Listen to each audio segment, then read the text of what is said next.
Please click on subscribe button and click on bell icon for more interesting updates on civil engineering concepts. For more information related to the civil engineering concepts and civil engineering updates, please visit my website civilbasics123.com.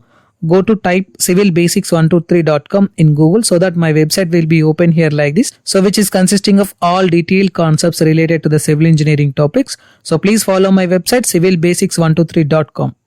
In this video lecture, I will explain you how to calculate the dead loading condition system by using IS 875 part 1 code by using manual method. Okay. So firstly, I will show you the building structure which is related to the G+1 building model so that you can easily understand the concept. Okay. So click on this image. So this is my building structure which is consisting of G+1 building structure. So which is placed in north facing direction. So for this respected building, it is consisting of double bedroom hall kitchen portion. Okay. So this is the building model. So I need to calculate the dead loading condition system, complete dead loading condition system for the respected G+1 building under manual calculations with the help of the IS 875 part 1 code. Okay. So initially I will show you the PDF which is consisting of all detailed calculations regarding this respected dead loading condition system for this respected project. Okay. So initially I am clicking on the PDF file. Due to copyright issues, I am not providing this respected PDF in the below description of this video. So you can watch the complete calculations in my blog civilbasics123.com. So tomorrow I will upload this respected complete calculation part which is related to the complete dead load calculation of G+1 building in my blog civilbasics123.com. So under IS 875 part 1 code, the dead loading condition systems are classified into 3 categories. Okay. So which are related to the static loads, which is nothing but the non-movable loads. Okay. Again, second one is comes under the self-weight condition system, and third one is the permanent partition and immovable fixtures. Okay, so basically permanent partitions is nothing but the wall loading condition system, and immovable fixtures are also nothing but your respected flooring condition system comes under this respected load calculations. Okay, so basically the dead load calculations will be comes under the 4 categories. One is related to the self-weight calculations, and second one is related to the wall load calculations, and third one is related to the staircases load calculations, and fourth one is related to the water tank load. Okay, so for this respected building, it is consisting of beams, columns as well as the slab section, and on the top of this respected building it is consisting of the water tank, and again it will be consisting of the staircases here like this. Okay, so for this respected section we need to calculate all the loads which is carried out by using self-weight, wall load condition, staircases load and water tank. Okay, so firstly I will explain you how to calculate the self-weight loads for the respected members which is comes under the beam section, column sections as well as the slab section. Okay, so first one is self-weight condition system. So let us consider for this respected building, I am considering 125 mm is the slab thickness for the respected building structure. So initially we need to take the thickness value multiplied by unit weight of the concrete. Okay, so basically for the plain concrete it will be consisting of 24 kilonewton per meter cube. For the RCC section it is comes under the 25 value. Okay, so which is having 0.125 is the thickness multiplied by unit weight of RCC, which is comes under the values 3.125 kilonewton per meter square. Okay, so this is the first load we need to calculate under the self-weight of the slab. Okay, under the second one is beam self-weight condition system. So in order to calculate the beam self-weight condition system, initially we need to take the dimensions of the respected beam section. So as per my assumption, just I am taking the dimensions of the beam is approximately 12 inches cross 9 inches, which is comes under the value as 0.3 meter cross 0.23 meter. So we need to multiply the cross section of the beam with unit weight of the RCC. So which is comes under the value is 1.725 kilonewton per meter. Okay, so this respected load will be comes under the beam self-weight condition system. Okay, and the third one is column self-weight condition system. So for calculating the column self-weight condition system, we need to take the volume of the column. Okay, so volume of the one single column we need to take. Okay, so firstly we need to consider the dimensions of the column section. So for this respected building structure, I was consider the column which is consisting of 0.3 cross 0.3, which is approximately equal to 12 inches cross 12 inches cross section. So the volume of the column will be approximately 0.3 cross 0.3 multiplied by your respected height, which is approximately equal to 3 meter multiplied by unit weight of the RCC section. So which is comes under the value 6.725 kilonewton value. Okay, so floor finishing load, let us consider just I am taking the floor finishing load which is related to the marbles as well as the tiles. So basically as per our examples, as per our previous building design concepts, we will consider as 1.5 to 2 kilonewton per meter square. So in that we are assumed that the floor thickness will be consisting of 75 mm. Okay, so for this example of G+1 building structure, just I am considering the floor thickness will be consisting of 50 mm thickness. Okay, so mortar weight, unit weight will be of 20 kilonewton per meter cube.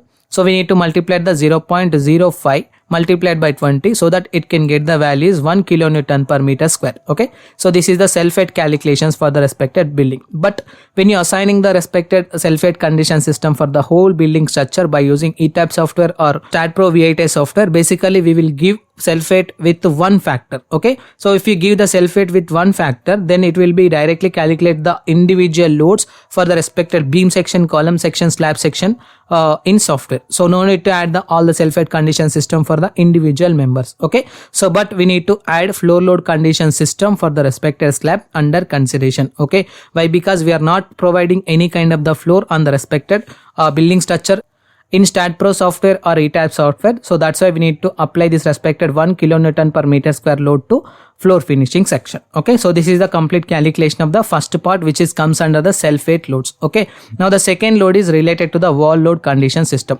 So basically wall loads are nothing but the brickwork wall load condition system. When you apply the brickwork condition work for the respected building structure, so it is also one of the load we need to consider for designing. Okay, so in this basically walls are classified into three categories. One is related to the external wall loading condition, and one is related to the internal wall loading condition, and one is related to the parapet wall loading condition. Okay, so the external walls are related to the walls which is there on the external column sections. Okay, so basically they are considered as external walls, and the internal walls are those in which the walls are constructed in the internal part of the building structure. Okay, and the parapet walls are those which is consisting of the walls on the top of the last slab. Okay, so basically these are the calculation part which is include the wall load condition. So basically firstly we have to consider the external wall.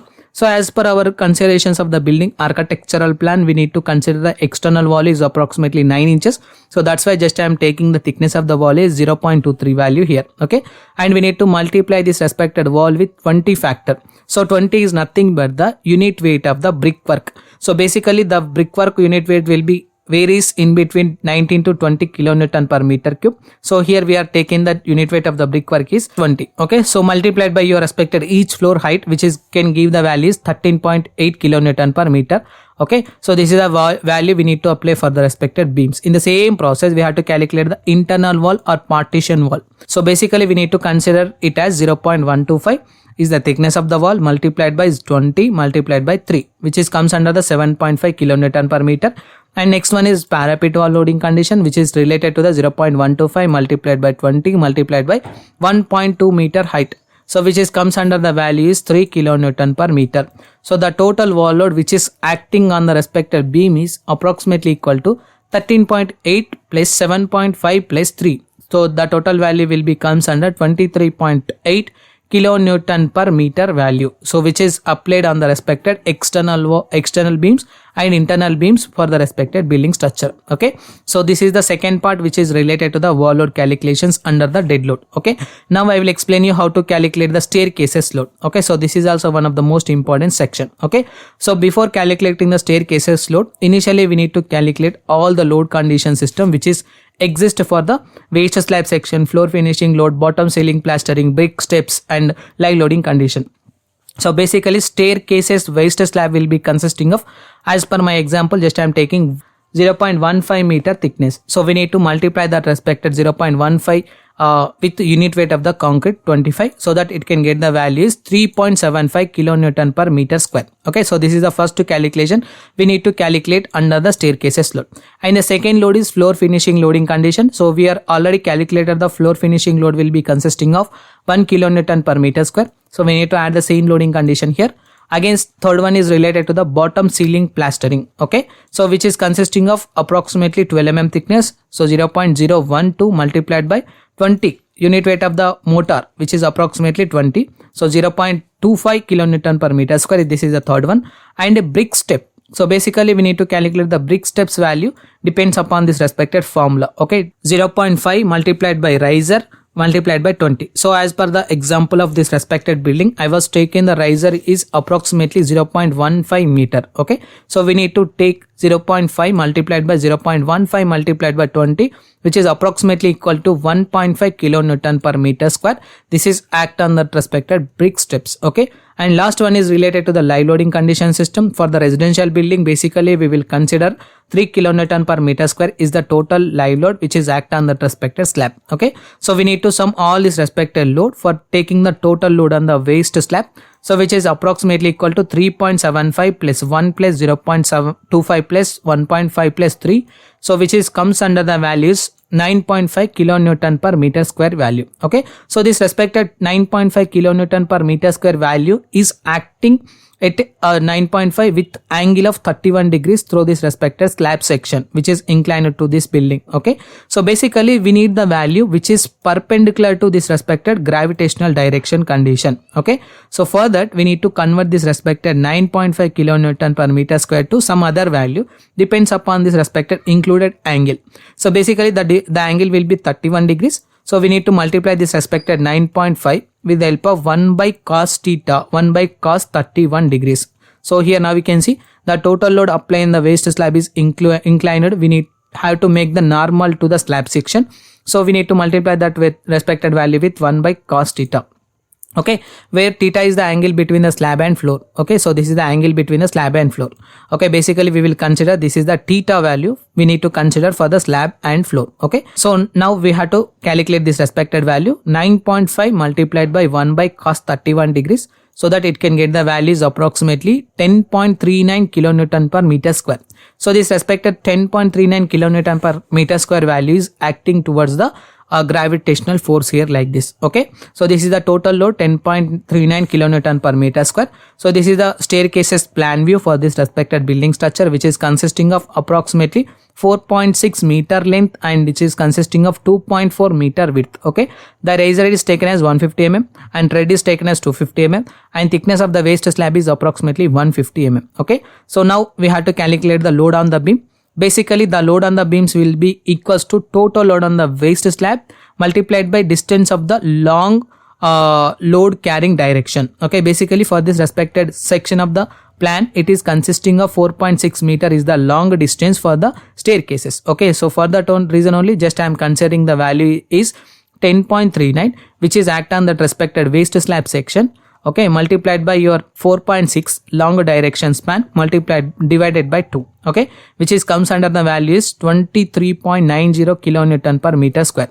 So this is the 23.90 kilonewton per meter square will be distributed equally for the respected beam sections at the bottom section. Again it will be consisting of the beam sections at the cantilever beam. Okay, for the respected building section. Okay, so now we have to divide this 29.3 by half because we have two flights are there. Okay, basically for this respected staircases it will be consisting of flight 1, flight 2. Okay, so for that reason only we need to divide this respected value with 2 times. Okay, so if you divide the value with the 2, it is comes under the value is 11.95 kilonewton per meter. So now we can see it is distributing the load for the respected 11.95 kilonewton per meter square for the respected flight 1, flight 2 here like this. Okay, in right hand side section, left hand side section. Okay, so this is the load which is related to this respected building. So mid landing beam carries 11.95 plus 11.95, whatever the load that is comes from this respected top flight, 11.95 meter will be distributed to this respected cantilever beam.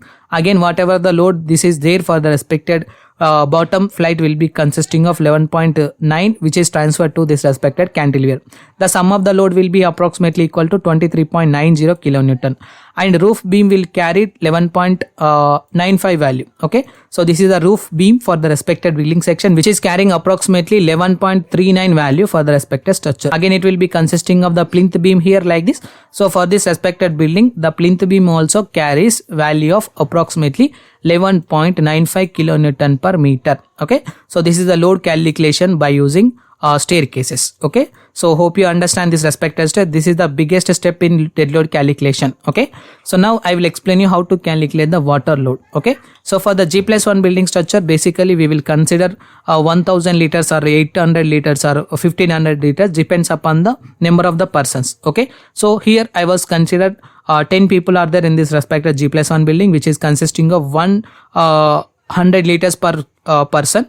So which is comes under the 1000 liters. Okay, so we need to calculate the 1000 liters value for the respected load calculation of water. Okay, so the volume will be comes under 1 meter cube. Why? Because 1 cubic meter is equals to 1000 liters for the water. By taking 2 meter length and 0.5 meter width and 0.5 meter height, the volume of the tank will be approximately equal to 2 multiplied by 0.5 multiplied by 0.5, which is equals to 1 meter cube.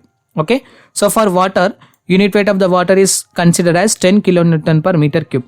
Now the load on the water tank is calculated by using the unit weight of the water multiplied by height of the tank. Okay, so 10 multiplied by 0.5, which is approximately equal to 5 kilonewton per meter square, which is act on the top slab for this respected building structure. Okay, so this is the complete process of calculation of the dead load calculation for the respected building of G+1, which is comes under the self weight of the loads and wall loads and staircases loads and water tank load for the G+1 building. So if you have any queries about this respected video, please try to text me your questions in the below comment box. I will try to give the answer for that respected questions, and I will upload the same concepts, same load calculations in my blog civilbasics123.com in tomorrow section. So I will share the link. So please read all the concepts related to the calculation part of dead load for the building structure of G+1. Okay, thank you.